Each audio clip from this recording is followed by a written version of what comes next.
Hello, everyone, and welcome to my presentation of the analysis of The Telltale Heart by Edgar Allan Poe. So, what are we going to look at today? First, we're going to look at the time period in which the story was written, the author himself, the story, the characters of this story, the symbolism throughout, and the themes and the moods of this story.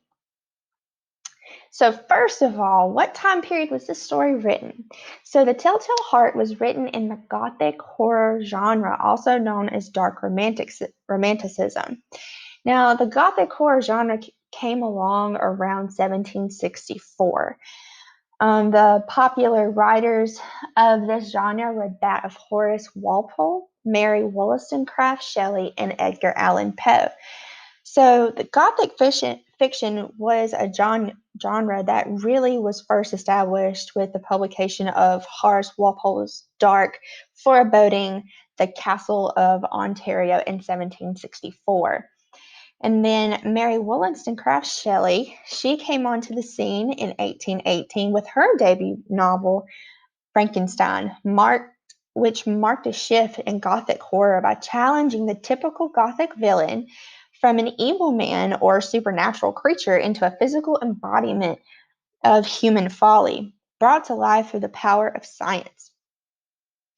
And then along came Edgar Allan Poe, and he really, rocked the scene in 1939 with his release of The Fall of the House of Usher.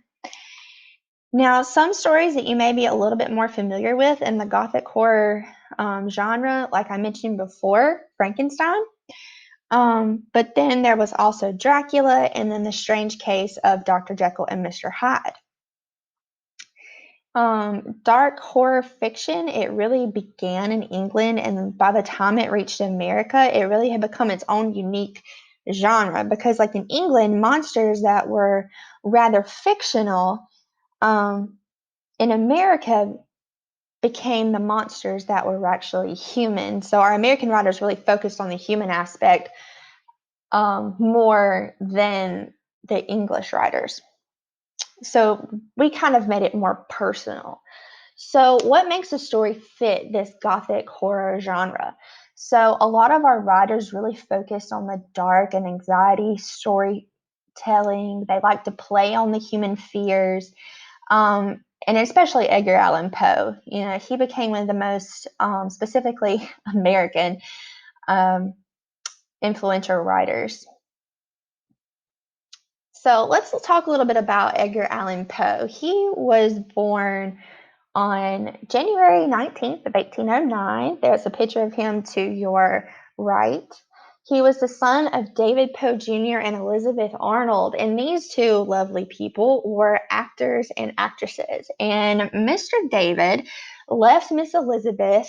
I don't really know the reason why, but I do know that he eventually died, and then like a few years later, Miss Elizabeth died, and this left poor Edgar Allan Poe and his two siblings, Henry and Rosalie, orphans. Now, they weren't quite left out in the cold. Edgar was adopted by John and Frances Allan, and Mr. Allan, he was a tobacco merchant. And when they adopted him, they didn't adopt his siblings, so his siblings went to live with other families at that time. So growing up, Mr. Allan, he really wanted his son to be in the tobacco business. So he tried his best to get Edgar interested in being a businessman, but he did not want anything to do with it. He was just not cut out to be a businessman. So, Edgar, he did have someone he did look up to, even though he didn't want to be a businessman. He looked up to a British poet whose name was Lord Byron. So he persuaded his dad to allow him to go to college instead of being a businessman. And while he was there, he collected a large amount of debt going to college. So Edgar asked for help, and Mr. Allan was not very keen on helping him to pay for his college education. I think he was a little bitter, honestly, because Edgar didn't want to be a tobacco businessman like he was. So Edgar took his debt into his own hands, and so he started gambling. And instead of winning money, he lost a lot of it, and his debt got even bigger. And he eventually dropped out of college and he went back home to Richmond. Sadly, when he got there, the love of his life that he had already moved on and was engaged to be married to another man. So this left him not only in debt, but also very, very heartbroken. So he and his adoptive father really had a very broken relationship after all of that. They had a lot of anger toward each other, and there was a lot of hostility there. So Edgar, he moved to his cousin's house, which he eventually married, his 13-year-old cousin, Virginia. And they were really, really happy together. They loved each other very much. And she later died of tuberculosis in 1847.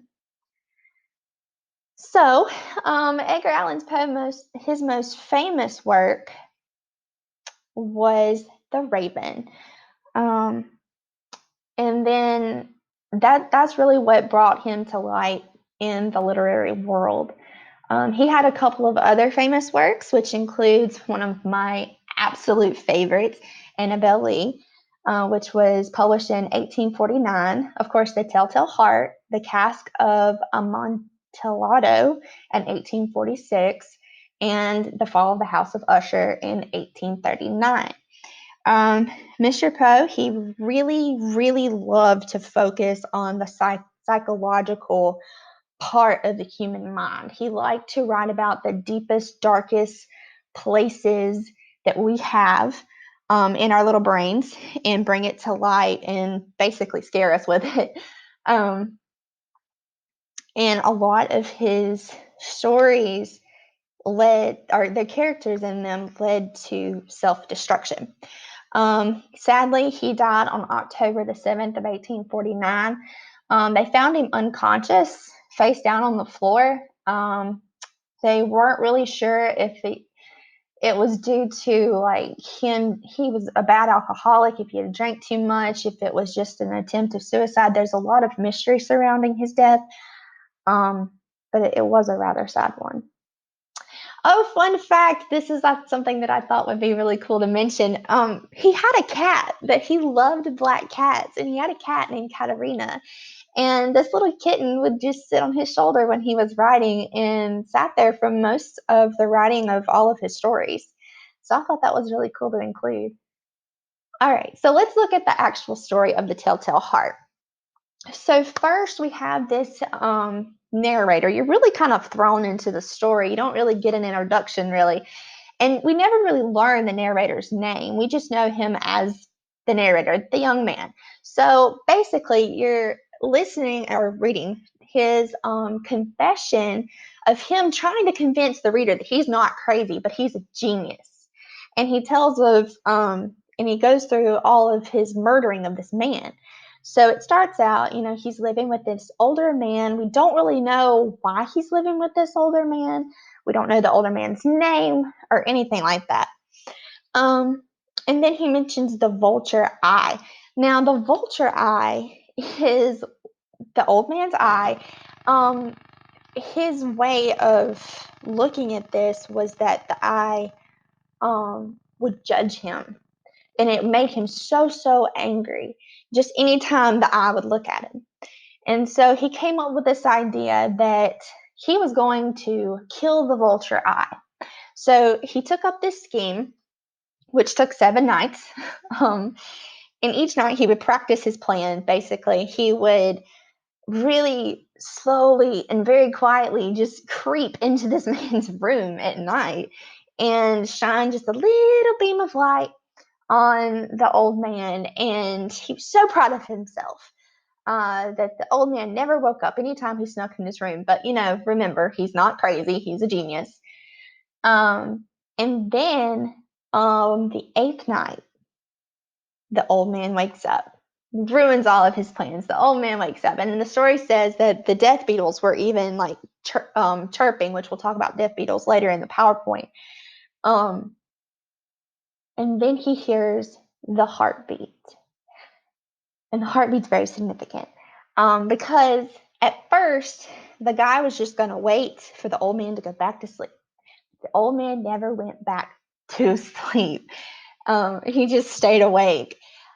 And when he heard the heartbeat was just like pulling the trigger on a gun. Like he leapt on the old man, he smothered him to death. And yeah, he straight up killed the old man. After killing the old man, the narrator, remember, he's not mad, he's a genius, dismembers the body and he buried it below the floorboards because he's like, no one will ever look here. I'm just going to bury it down here. Now, you have to understand, I'm guessing they lived in sort of like, in my head, the way I imagined it was like an apartment style kind of house.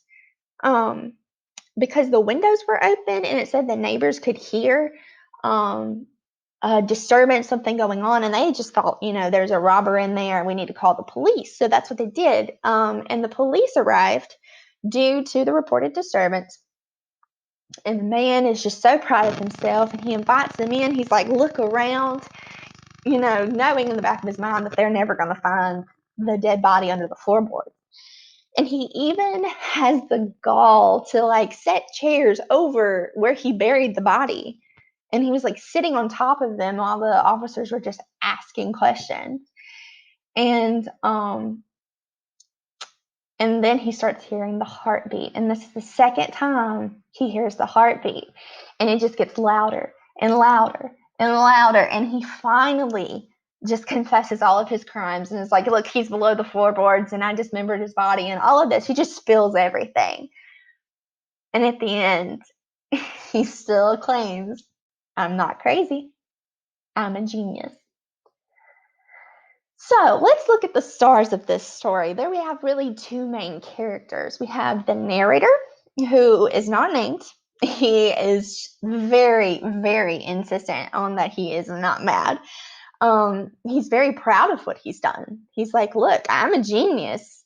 I bet you couldn't have come up with this. No one would have came up with this perfect plan that I executed. And then we have the old man. Now, with the old man, we really don't know much about him. You can kind of guess that he is probably a very blunt man. And what I mean is he's probably very honest when he speaks, and if he just says what he sees.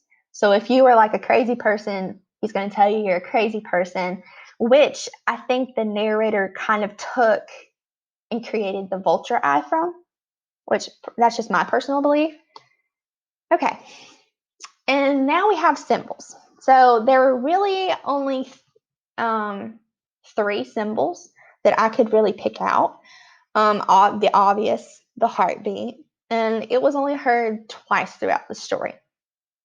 Many people believe that instead of it actually being the old man's heartbeat, it was the narrator's heartbeat. He was hearing his guilt and just beating faster and faster because you only see it A, when he kills the man, and then B, before he confesses. So I feel like it's really that just guilt beating in the back of his mind. The second symbol we have is the vulture eye. In the story, it's quoted to be pale blue with a film over it. It's very representative of the lack of clarity and unreliability, which correlates really with the narrator and how the narrator is telling the story. He's not very clear on some things, like AKA death beetles. Like what is a death beetle? And things like that, because and again, he doesn't think he's crazy, so he doesn't really have a clarity going on. And then the third symbol that I found, it's quite a disturbing one, honestly. It's the old man's bedroom. So I'm just gonna read y'all the excerpts that come from this. So here we go. When I had made an opening sufficient for my head, I thrust in my head. Oh, you would have laughed to see how cunningly I thrust it in. I moved it slowly, very, very slowly. I heard a slight groan. It was not a groan of pain or of grief. Oh no, it was the low, stifled sound that arises from the bottom of the soul when overcharged with awe. And at this point, I kind of hope you guys came to the same conclusion that I did, because I really don't want to have to explain what they were hinting at. But basically, they were hinting that the narrator was a bit of a pervert. So take that as you will. If you want to believe that as a symbol, you totally can. If you don't think that needs to be a symbol, I totally understand, because I thought it was rather weird. Themes and moods. So the basic mood throughout the story is it's very much told through a psychological standpoint. It's told kind of through a dark view in the dark part of the mind. And then the three main themes of the story were guilt, the fear of mortality, and time. So guilt, because the story is a confession of the narrator's action and blaming the old man's eye for the murder. He really says that, if the vulture eye hadn't provoked me, I wouldn't have killed him, basically. And then you have the fear of mortality. He knew of the knowledge of the old man's age and frailty. And then time. He seems to be really, obsessed with time, because it takes him 7 nights to actually 8, because on the 8th night he actually went through with the whole murder thing, to kill this man. So there was that, and then there was also a part in the story right before he killed him. He said the hour had come and he could hear the sound of the death beetles, which was actually, the clock ticking, representing time. Okay, so our homework. I tried to come up with something fairly easy for you guys and something that would be fun. So I want you all to write a 300 plus word essay, or like not an essay, but like a discussion, of the story told through the eyes of either the old man or the police officers who came to investigate the disturbance. So I think that would be pretty cool. And then here are my works cited. And I hope you all enjoyed my presentation, and thank you so much for listening.